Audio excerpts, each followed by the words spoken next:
To save my daughter from her fever, I had to let it inside me.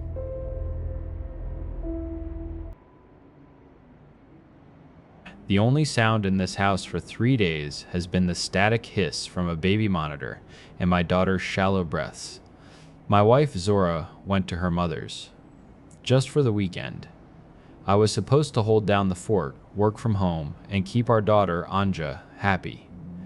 A simple task. Then the sickness came. It started as a trickle, a warm forehead, sleepy eyes. The kind of bug every kid gets. I told Zora not to cut her trip short. I can handle a fever, for Christ's sake. But the fever didn't break. It played games.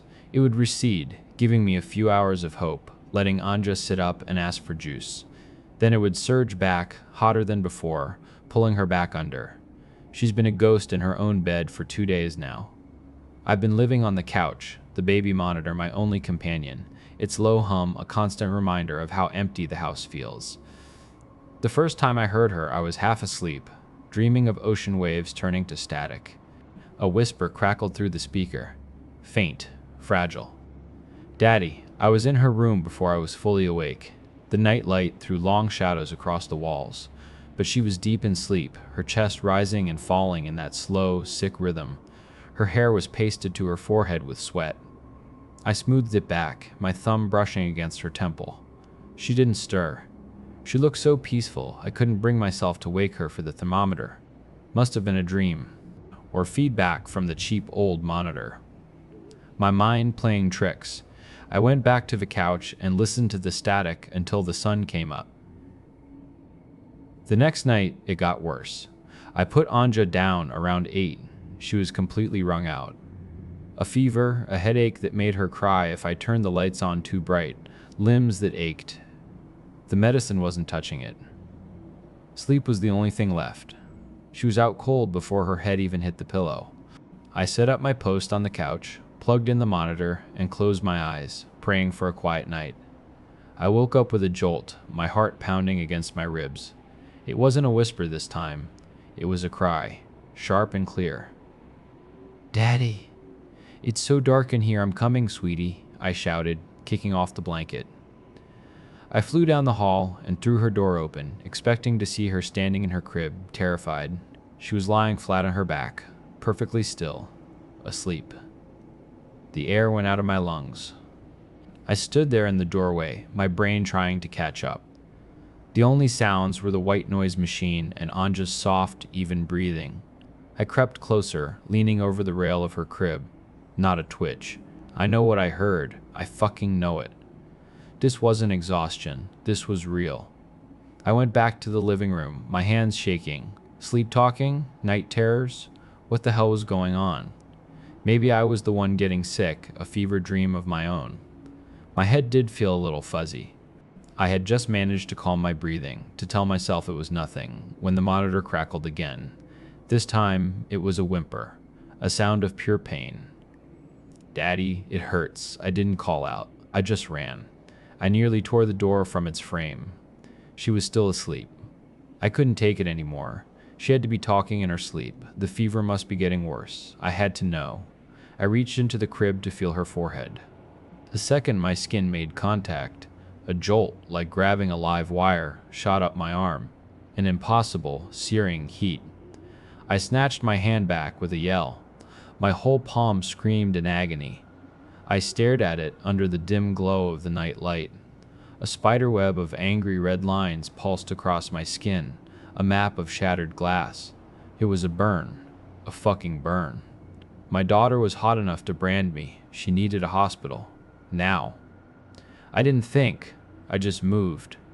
I grabbed her, wrapped her in a blanket without even checking if the heat would burn me again, and ran to the car. The whole way to the ER, I kept glancing in the rearview mirror. She was limp in her car seat, head lolled to the side, still asleep. I burst through the emergency room doors, a mess of panic and desperation. "My daughter," I gasped at the front desk. "She's burning from the inside out. Please, you have to help me." Maybe it was the wild look in my eyes, or maybe they just saw the sick kid in my arms, but they got us into a room right away. I laid Anja on the bed. A nurse came in, asked questions I barely remember answering, and hooked her up to an IV. I sat in the chair beside her, my hands clenched into fists, watching her chest rise and fall. Then her body went rigid. Her eyes fluttered open, but they weren't her eyes. They were unfocused, looking right through me. Her lips parted, and a voice came out. It was not the voice of my 4-year-old daughter. It was low and gravelly, like stones grinding together. An old man's voice, full of dust and rot. It spoke 2 words, "Not this." Then her eyes rolled back in her head, and she went limp again. My blood ran cold. I stumbled back, knocking over a metal tray with a deafening crash. "Help!" I screamed, running into the hallway. "Somebody help me!" A nurse at a nearby station looked up, startled, then paged a doctor and followed me back into the room. When we walked in, Anja was sitting up. She blinked at the nurse, then looked at me, her eyes clear and bright. "Daddy? Where are we?" Tears I didn't know were there streamed down my face. "The hospital, honey. You were sick. We're just making sure you're okay." The doctor arrived a few minutes later. He had that calm, practiced air that's supposed to be reassuring, but just felt dismissive. He asked his questions, ran his tests, blood work, vitals. Finally, he turned to me with a patient smile. "Good news. Everything looks perfectly normal." I just stared at him. "Normal? Did you not hear me?" She was speaking in a man's voice. "Her fever, she burned me." He nodded slowly. Fevers can cause febrile seizures, hallucinations. It can be very frightening for a parent to witness. I held up my hand, turning it over to show him the proof. "Then explain this." The skin was smooth. Not a mark. No redness, no blisters, nothing. My voice was a raw whisper. It was there. I swear to God, it was there. He gave me that look. The polite, clinical look reserved for hysterical parents who might be a danger to themselves. The room started to spin. They sat me down, gave me water, and talked to me in placating tones until the shaking stopped. They discharged us an hour later with a pamphlet on childhood fevers. The drive home was silent. Anja was in the back, humming a nursery rhyme to herself, completely fine. The contrast was so jarring it made my teeth ache. I wanted to feel relieved. All I felt was a deep, gnawing dread. By the time we pulled into the driveway, Zora's car was there. I carried a sleeping Anja inside to find my wife standing in the living room, her face pale, her eyes hollowed out. She looked like she hadn't slept in a year. She kissed Anja's head as I carried her to her room. I grabbed the monitor out of habit and went back out to Zora. We held each other for a long time. When she finally pulled away, her expression was grim. "Casimir," she said, her voice barely audible, "sit down. We have to talk." I sat on the edge of the couch, my whole body buzzing with exhaustion and fear. Zora didn't sit. She paced, her arms wrapped around herself. The house was dead quiet. "Before you say anything," she started, her voice trembling. "I believe you. It wasn't a comfort. It was a confirmation." My stomach turned to ice. I saw it, Zora. The burn. The voice. She stopped pacing and looked at me, her eyes dark with a sorrow I didn't understand. "I know." "What do you mean, you know?" "My mother," she began, her voice cracking. "She used to tell me stories, not fairy tales, nightmares. She said that when she was a little girl, she had a fever that wouldn't break. The doctors gave up on her." She swallowed hard. "Her mother, my grandmother. She was from the old country. She knew things. She went to a woman, a folk healer, and made a bargain." My chest tightened. A bargain for what? To save her daughter's life. There was a ritual, a promise. The fever broke that night, but something else came with it. She finally looked at me, and I saw real terror in her eyes. "It's not a guardian, Kaz. It's a parasite. It attaches itself to the bloodline, and it waits." "Waits for what?" I whispered. Her answer was brittle. "For payment." The words hung in the air like poison. "You mean, the words hung in the air like poison?" "It doesn't hurt the child," she said, her voice flat. "It saves them. That's the bargain. The fever is how it marks them, how it chooses the one it will save. But there's always a cost. My grandmother's child survived, but her husband died a week later. A farming accident." The silence stretched, thick and suffocating. My mother survived her fever, Zora continued, staring at nothing. My father had a heart attack a month after she recovered. He was 42. I felt the blood drain from my face. It's a fucking death sentence. Zora just stared at the baby monitor on the coffee table. Its speaker hummed with static. And then, from the white noise, a sound emerged. Not a voice. A series of soft, wet clicks. Like an insect, chittering. It was followed by a single, sibilant whisper. Soon. Zora's head snapped toward the monitor, her face a mask of horror. We both looked down the dark hallway toward Anja's room. I stood up, my legs unsteady. Don't, I said, but she was already moving, drawn by some terrible gravity.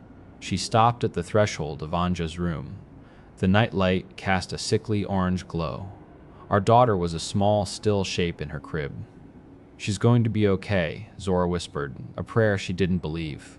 I came up behind her. We both stared at our sleeping child. And then, from the monitor on the dresser right next to us, a voice spoke, as clear and cold as a winter night. Payment. Anja's body arched. A strangled cry tore from her throat as she began to convulse. Something inside me snapped. I shoved past Zora and scooped my daughter into my arms. Her skin was ice cold, then blisteringly hot. Do something. I screamed at my wife. Zora just shook her head, tears cutting paths down her face. You can't stop it. It's too late. Anja's small hands clawed at me, her fingers digging into my forearm with impossible strength. And then the pain hit. It wasn't a burn. It was 1,000 needles of ice plunging into my arm. A cold so absolute, it felt like it was freezing my blood solid. It crawled up my veins, a frozen fire moving toward my heart. I felt something enter me. A presence, ancient and hungry. Anja's eyes flew open. For one terrifying second, they were pure white, 2 milky orbs reflecting the dim light of the room. Then she gasped, a deep, shuddering breath. Daddy? Her voice was small again. Hers. The cold in my arm receded, leaving behind a deep, throbbing ache. She blinked, dazed, and looked past me to the doorway. Mommy, you're home. A weak smile touched her lips. I missed you. Zora collapsed to her knees and pulled Anja into her arms, sobbing into her hair. She's okay. Oh God, she's okay. But she wasn't looking at me. She wouldn't look at me. I stumbled back, clutching my arm. The skin was pale, but underneath, my veins were a dark, bruised purple. They seemed to throb with a pulse that wasn't my own. Every beat of my heart felt heavy. Sluggish. Anja is sleeping peacefully in our bed now, tucked between Zora's arms. Her fever is gone. She's fine. My wife hums to her, but she still won't meet my eyes. Maybe she can already see it. My arm doesn't hurt anymore, but the cold is still there. It's settled deep in my chest. I can feel it moving inside me, a second, slower heartbeat under my own. Something is alive in me, breathing my air, waiting. Whatever came from my daughter didn't leave, it just settled its debt.